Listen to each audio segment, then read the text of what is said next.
Cuscus marocan. Salut, prietenii mei gurmați! Astăzi o să vă prezint pas cu pas cum să pregătiți la voi acasă o rețetă specifică din Maroc. Am învățat-o la o prietenă mea marocancă și astăzi pas cu pas vă arăt cum să o pregătiți la voi acasă. Încep cu ingredientele, urmăriți-mă până la sfârșit. Avem pe masă toate ingredientele pe care o să le folosim, bineînțeles nu folosim tot, că o să vă arăt cât tai. Și prima oară încep cu puiul.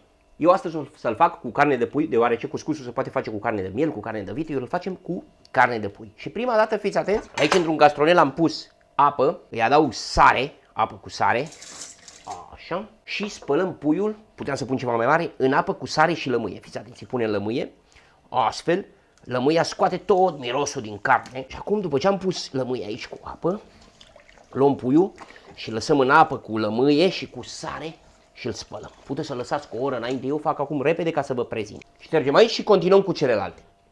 Aici am un dovleac, nu o să-l folosim tot pentru că este o cantitate foarte mare, așa la ochi un sfert de dovleac, aproximativ 500 de grame de dovleac. Ia uitați, acest dovlecel al meu n-are și o să-l tai așa. Vedeți, eu o să-l tai în 4, mai tai odată. Acest cotor putem să-l tăiem de aici, dar îl lăsăm cu coaje, astfel nu se sfărâmă la fiert. Pun dovleacul aici, dovlecelul la fel, toate sunt spălate înainte, îl tai pe jumătate și îl lăsăm cu coaje, vedeți? Eu îl tai așa mai mare, ca să nu se sfărâme la fiert. Aici am jumătate de varză. Vedeți, important, îi las cotorul, astfel cu cotor nu se sfărâmă. Avem varză și aceste ingrediente eu așa le cumpăr de aici, din Spania, cei care m-au urmărit din Spania, de la Mercadona le cumpăr și așa vin ele, uitați cum vin, vedeți, așa vin. Am aici 2 ardei ușor picanți, pentru că avem nevoie de un gust picant. Bun. Aici am un fec cu lănii, nu știu cum se numește, este ca o sfeclă. Dacă nu găsiți așa ceva, puneți un cartof. Un cartof îl curățați și îl lăsați întreg. O ridiche albă am, un cartof, o ridiche albă, 4 morcovi. Și aici, dacă tot a venit în pachet, am puțin praz, o coadă de praz. O să-l folosesc. Avem 2 cepe, să-l fierbeți voi acasă. Avem nevoie de cuscus. Eu m-am dus la un magazin de marocani și am cumpărat cuscusul lor. Avem 500 de grame, 500-600 de grame de cuscus. Aici iau un unt foarte special, l-am cunoscut și eu ieri când a venit fata și mi l-a prezentat. Este unt, un unt special. Dacă nu, voi folosiți unt. O să vedeți cum îl folosesc. Curcuma, o lingură.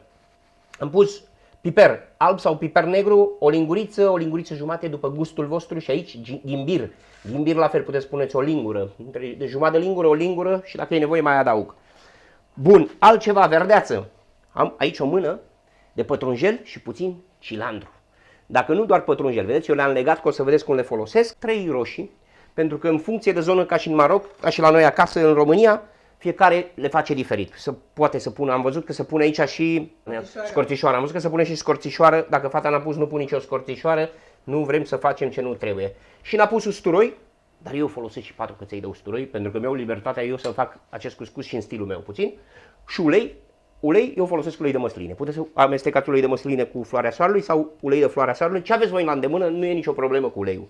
Și sare. Tai și ridichea. Le las așa mari ca să nu se sfărâme la fiert, vedeți? Și vedeți cu ce tai, prietenii mei gurmați, lăsați-mă să-l laud și eu cu țitașul meu de la Sebi de acasă, bebelușul meu. Cu el îl tai. Imediat o să vi-l prezint că mai am puțin și mi-ies din fabrică primele cuțite. Și asta o să o tai după aia. Morcovii las mari. Trec mai departe. Am fost ieri la un magazin de marocan și am cumpărat asemenea cratiță pentru cuscus. Bine, eu aveam alta. Această cratiță este bună pentru când vreți să faceți legume la abur sau orice. Vedeți? Sus este găurită și jos este așa. Dacă nu aveți, găsiți altă metodă să-l faceți. Eu o las aici. Și altceva ce am cumpărat de la prietenii mei marocani. Uitați, mi-am cumpărat acest lighenuș frumos, acest platou, ca să pregătim cuscus. Începem cu puiul. Îmi aduc puțină hârtie de bucătărie și uscăm puiuțul nostru. Și acum eu iau puiul și folosesc acest unt de la ei. Uite, luăm așa cu lingurița prima oară. Și cei care cunoaște stilul marocan știți că ei se lucrează cu mâna. Și punem acest unt, dați așa că l-am avut la frigider, și ungem puiul nostru cu unt, primerul, așa, pe dinăuntru, pe peste tot. Iau puțin ulei și îi adaug ulei pe toate părțile la pui, așa. Îl lungem cu ulei și facem un măsăgel, așa, frumos. Și acum îi adăugăm condimente. Eu îi adaug de aici curcuma. Punem puțin așa, nu o pun pe toată. Adaug piper pe o parte și pe alta. Imediat îl măsăgim. Îi pun și puțin de ghimbir. Și de aici îi pun sare. Îi adăugăm sare. Puiul să intre bine condimentat prima dată la fiert, așa, să-și ia toate. Și acum cu mâna bine curată, luați-vă timpul și destresați-vă, prietenii mei. Ia uitați așa. La mine știți că o să vedeți mereu rețete bune, gustoase. Chiar dacă sunt tradiționale din alte țări, eu le traduc pe limba mea și o să scoatem ceva foarte, foarte bun. Îl dau la o parte, mă spăl pe mâini și trecem cu ceapa. Luăm ceapa și trecem să tăiem ceapa. Ceapa nu trebuie să o tăiați prea mărunt aici, pentru că nu are nevoie. Știți? Nu are nevoie să o tăiem mărunt. Așa. Puteți să o tăiați și peștișori sau cum vreți voi. Eu o tai așa, vedeți?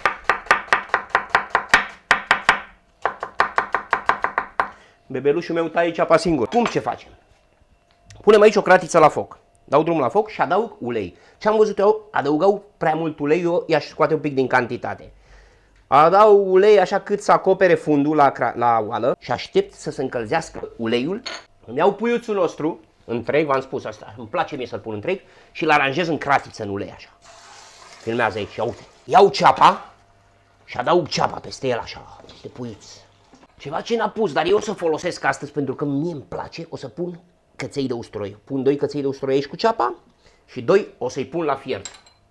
Mai adaug puțină sare, aici așa, și restul de ingrediente le adăugăm după aia când punem apa. Între timp ce puiul nostru stă aici să rămânească, noi luăm cuscusul și începem să-l pregătim. Uite, îi pun așa apă și cu mâna bine curată luăm și îl facem cu mâna. Acest cuscus se pregătește cu mâna, prietenii mei gurmanzi, nu cu lingură, nu cu mănuși și mână. Eu o pregătesc mereu fără mănuși. Posibil nu o să-l vedeți cu mănuși și mână niciodată în viața lui. Mai punem puțin apă și fata făcea așa frumos, îl hidrata. Așa făcea frumos cu mânuța, așa o să-l facem și noi. Lăsăm să absoarbă tot lichidul, după care o să continuăm cu ea. Când puiul s-a rumenit bine în partea de jos, trecem și îl întoarcem. Vedeți, mă ajut așa cu mânuța, uitați. Vedeți, uitați cum ai și pe sus, îl întoarcem. Acum iau roșiile și tăiem și roșii. Roșii, puteți să puneți sau să nu puneți, eu o să adaug și câteva roșii aici, imediat când puiul nostru este deja fript. Nu v-am arătat la început, am mai scos, am jumate de dovlecel, îl las aici. O să-l folosesc și pun puțin ardei roșu pentru culoare la sfârșit. Așa, o să-l pun pe tot. Vă arăt când le pun la fiert, pentru că aceste legume, fiecare are un timp de fierbere diferit și eu o să vă arăt încet cum le puneți. Ia filmează aici să vadă, prietenii mei gurmanzi, uite ce frumos fierbe puișorul nostru.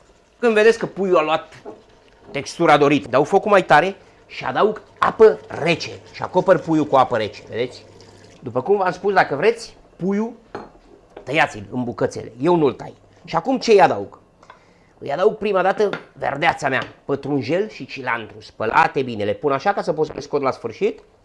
Și dintre toate aceste legume adăugăm rădăcinoasele care fierb mai greu. Adaug ridichea mea albă și adaug aici 3-4 morcovi, depinde cât de mari sunt. Adaug toată curcuma, ghimbirul, piperul alb, dacă este nevoie mai punem, sau piper negru. Adaug 2 căței de usturoi. Bineînțeles, îi adaug sare. Sare, nu vă las cantitatea, voi sarea o puneți după gust. Și acum trecem mai departe cu cuscusul. Până începe să fiarbă, eu îmi iau crădicioara mea și adaug cuscusul aici. Bun. Vedeți? Trebuie să fie bob cu bob. Să n-aibă niciun cocoloș. Ia uitați. Vedeți? Este să fie fin. Și acum le iau cu mânuța așa, în marocanișe stil, în stil marocan. Cum când începe să fiarbă, luăm cuscusul care l-am pus aici în radița noastră de sus, în oala de sus, și îl punem la abur. Nu-l acoperim, da? Și din când în când îl amestecăm așa, ca cel de jos să iasă sus. Și îl lăsăm aici 25 de minute, după care vă arăt cum procedăm. În cazul meu au trecut 20 de minute. Fiți atenți ce fac. Ia uitați ce frumos fierbe aici. Oh! Iau cuscusul și îl pun aici în platoul nostru. Opala! Punem aici aproximativ 100 de mililitri de apă rece. Apă rece. Fiți atenți, punem așa apă rece. Așa. Cu mâna bine spălată și mă mai spăl încă o dată ca să vă arăt, prietenii mei gurmanzi. Mereu curățenia în bucătărie pe primul loc. Luăm cuscusul nostru.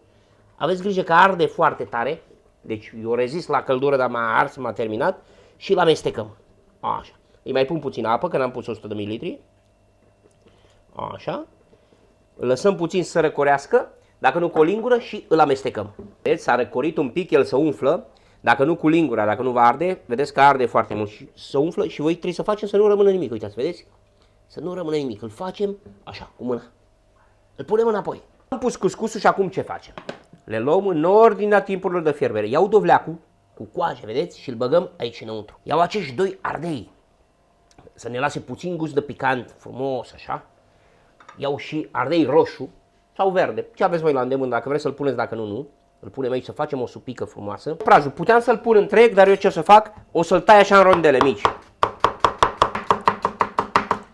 Nu e mâna mea, prietenul meu curmat, e cuțitul acasă care taie. Ia uitați, și adaug și prajul. Uitați ce am lăsat. Am lăsat varza, dovlecelul și o roșie, pentru că au un timp de fierbere mai scăzut. Luăm cuscusul nostru și fără capac, îl punem din nou la fiert pentru ultimile 20 de minute. Nu sunt ultimile, că o să vedeți ce fac. Au trecut încă 20 de minute și ce fac? Scot prima dată cuscusul.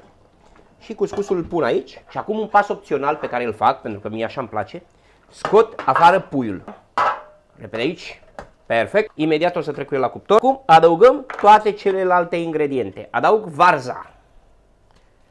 Adaug roșiile, toate le adăugăm aici. Așa. Utul, chiar dacă este fiert, eu îl adaug aici. Așa. Le amestec puțin, așa, să intre în supă. Peste pui, eu pun puțin supă, așa. Punem puțină supă în cuptor, astfel în partea de jos să nu mi se ardă nimic.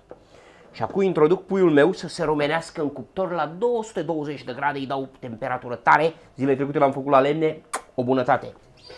Și cum procedăm? Cum am făcut ultima dată. Ce facem? 100 de ml de apă. Așa. Iau din untul nostru Smen, se numește. Smen, auzi, abia îl pronunț. Și iau o lingură. O lingură de unt, așa punem. Aproximativ, mai pun puțin. 40-50 de grame de unt. Îmi place să mă spăl mereu de fiecare dată pe mâini, să simt o mânuța curată. Și acum, prietenii mei gurmați, băgăm grăsimea.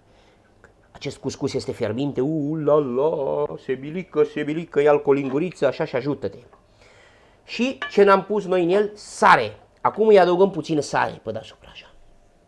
Deși supa noastră este sărată, trebuie să adăugăm ultima dată aici și puțină sare. Apoi l-am amestecat bine după cum ați văzut și îl punem ultima oară aici la foc. Îl mai lăsăm ultimile 20-25 de minute, între timp ce puiul meu stă în cuptor.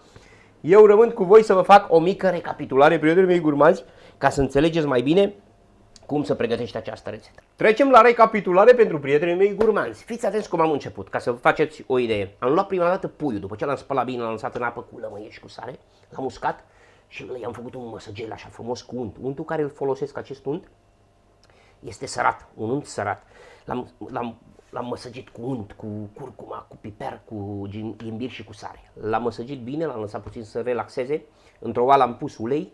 Eu folosesc ulei de măsline, folosiți ulei de măsline amestecat cu floarea soarelui dacă este posibil, dacă nu, uleiul care aveți la îndemână.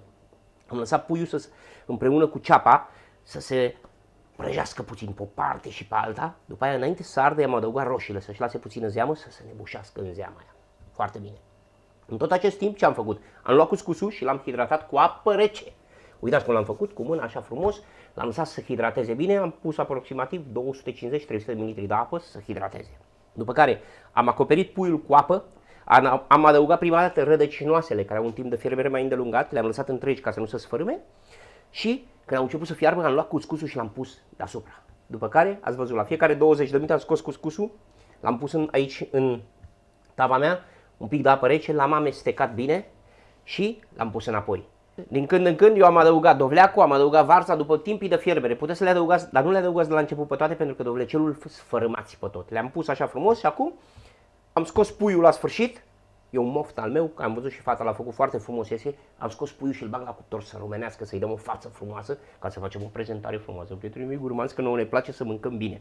Și acum sunt ultimele 20 de minute. Puiul în cuptor, lasă rumenească și trecem să le prezentăm la platou sau farfurie, să mâncăm cuscus la Sebi acasă. Am oprit. Ultima dată l-am lăsat aproximativ 30 de minute. Varza puteam să o pun un pic mai înainte, dar oricum vărzica depinde de varza, are timp de fierbere mai mult sau mai puțin, dacă nu, puneți varza mai înainte. Fiți atenți, am terminat. Ia uitați ce frumos filmează aici, să vedeți. Toate legumele sunt fierte. Acum ce fac? Pun prima dată cuscusul meu aici. Așa. Îl amestec puțin așa și facem o formă frumoasă. Acum, cum v-am spus mereu, prietenii mei gurmanzi, la Sebi acasă și ochiul mănâncă. Și aici în mijloc eu îi adaug puiul.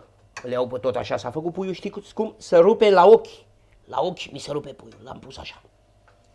Uitați, s-a desprins pulpița, dar o punem înapoi aici. Le decorați după gustul vostru. Și începem să decorăm platoul după cum vă place vouă mai mult. Iau morcovul, îl tăiem tot așa, îl tai pe jumătate, vedeți? Dacă vreți să-l tăiați mai pe sfert și decorăm platoul nostru. Le-am aranjat cum am putut, am pus pe deasupra, puneți năutul și acum luăm supă, luăm din supa care a rămas, o supă excelentă și hidratăm bine cuscusul. Puteam să pun și înainte, să pun toate legumele, puteți să puneți peste cuscus, îi puneți supă cât este nevoie, să se hidrateze bine.